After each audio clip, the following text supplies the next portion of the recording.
काल रात्रीचा तो पुलाव राहिलाय, फ्रीजमधून बाहेर काढ बरं जरा. त्या पोळ्या पण राहिल्या होत्या बरं का दुपारच्या, त्याही जरा काढून ठेव फ्रीजमधून. परवाची पनीरची भाजी बहुतेक राहिलेली आहे, ती सध्या जरा फ्रीजमधून काढ ना. फ्रीज फ्रीज आणि फ्रीज. मित्रांनो, फ्रीज ही सध्या आपली गरज झालेली नसून आपली सवय झालेली आहे. नीट विचार करा, आपला फ्रीज सहज उघडून बघितला तर आपल्याला कळेल की तो फ्रीज नाही, जणू काही कपाटाची तिजोरी झाली आहे. अख्खी अलिबाबाची गुहाच त्याच्यामध्ये आपण साचवलेली असते. अनेकदा आपल्याला असं वाटतं की या फ्रीजचा जो वापर आपण करतोय तो प्रत्यक्षात अन्नपदार्थ टिकवण्याकरता करतोय. मात्र नीट विचार करून ह्या नाण्याची दुसरी बाजू बघा की अन्नपदार्थ टिकवणं नसून केवळ त्यांची सडण्याची प्रक्रिया ही थोडीशी पुढे करणं आहे.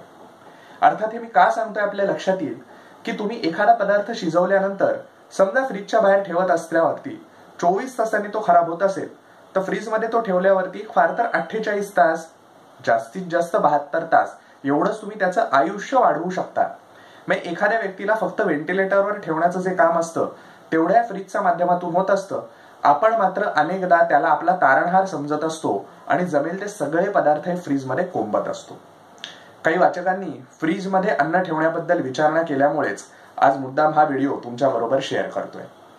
फ्रीजमध्ये ज्या वेळेला आपण हे सगळे अन्न पदार्थ ठेवतो तेव्हा एक गोष्ट आपण लक्षात घेतली पाहिजे की प्रत्येक पदार्थामध्ये अग्नी नावाची एक संकल्पना आयुर्वेदाने सांगितलेली आहे. अग्नी म्हणजे काय हो, की सगळ्या गोष्टी ह्या पंचमहाभूतांनी बनलेल्या आहेत ह्या जगामधल्या. त्याच्यापैकीच एक असलेलं तेज किंवा अग्नी हे महाभूत जे पचनाकरता मदत करत असतं. आता या पदार्थामध्ये असलेला तो जो अग्नी आहे हा आपण फ्रीजमध्ये जेव्हा ठेवतोय त्यावेळेला त्याला देखील कुठेतरी मंद करण्याचं आपण काम करतोय. स्वाभाविकपणे असा थोडासा त्यातलाच जो अग्नी मंद झालेला आहे असा पदार्थ थेट आपण खाल्ला तर त्याने पुढे अपचनासारखे विकार हे होणार आहेत. आणि ज्या वेळेला अपचनासारखे विकार होतात या अपचनातूनच बहुतेक विकारांची उत्पत्ती होत असते असं आयुर्वेद सांगतो, हे आपण विसरायला नको. दुसरी गोष्ट, फ्रीजमध्ये आपण ठेवलेलं जे अन्न आहे स्वाभाविकपणे ते ताजं अन्न नाहीये, ते शिळं अन्न आहे.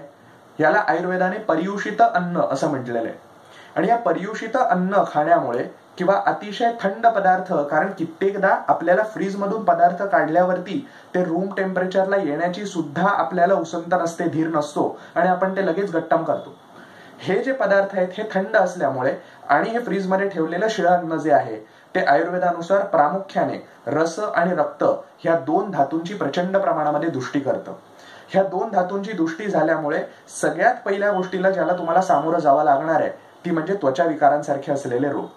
त्याच्याच पाठोपाठ हे आपल्या घामाशी संबंधित असलेले, स्वेदाशी संबंधित असलेले वेगवेगळे विकार असतील किंवा दम्यासारखे रोग असतील. फार कशाला स्त्रियांमध्ये जे वेगवेगळे गायनेकॉलॉजिकल प्रॉब्लेम्स दिसून येतात, मासिक पाळीशी संबंधित असलेले विकार जे दिसतात त्याच्या मागे सुद्धा सततचं हे फ्रीज मधले अन्नाचं सेवन करणं हा देखील एक प्रमुख हेतू असतो, कारण असतं, हे आपण विसरायला नको. बरं, याच्याही पलीकडे जाऊन जसं मी मगाशी बोललो की काही जणांना फ्रीज मधून काढल्या तो पदार्थ खाण्याची सवय असते, तर काही लोक काय करतात की एखादा पदार्थ फ्रीज मधून काढला की तो लगेच गरम करतात. मग ते ओव्हन मध्ये ठेवून देतील किंवा गॅसवरती गरम करतील. आता आयुर्वेदानुसार एखादा पदार्थ हा लगेच थंड करणं आणि त्यानंतर तोच पदार्थ लगेच तापवणं ह्या दोन्ही गोष्टींना विरुद्धोपक्रम असं म्हटलेलं आहे. ह्या परस्पर विरुद्ध गोष्टी आहेत. आधुनिक आहारशास्त्रानुसारही जर आपण बघितलं तर फूड मॉलिक्युल्स जे आहेत किंवा त्याच्यामधलं जे केमिकल कॉम्पोजिशन आहे एकदम त्या गोष्टी थंड करायच्या आणि त्यानंतर एकदम गरम करायच्या, ही गोष्ट त्या अन्न पदार्थांकरता त्याच्यातल्या पोषण मूल्याकरता अतिशय घातक असलेली अशी गोष्ट आहे. त्यामुळे यदा कदाचित फ्रीजमध्ये जर का काही पदार्थ ठेवण्याची वेळ आलीच तर किमान एवढं भान बाळगा की ते फ्रीज मधून बाहेर काढून रूम टेम्परेचरला येईपर्यंत, कक्ष तापमानाला येईपर्यंत थोडासा धीर धरा आणि त्यानंतर मग गॅस किंवा ओव्हन, शक्यतो ओव्हनचा वापर नकोच, पण बाकी ज्या पद्धतीने आपण तापवताय तेवढे तापवा. याने एक, ते पदार्थ त्यातल्या त्यात सुस्थितीत राहतील आणि दुसरं, तुमच्या इंधनाची सुद्धा बचत होईल. त्यामुळे आवर्जून ही गोष्ट करून बघा.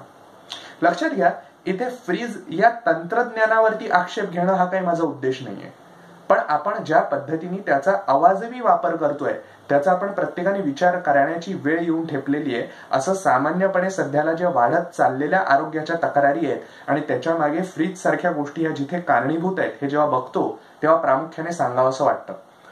एवढीच गोष्ट करून बघा, आपला फ्रीज उघडा आणि अंदाज घ्या की आपण किती अवाजवी गोष्टी त्या फ्रीजमध्ये ठासून भरलेल्या आहेत.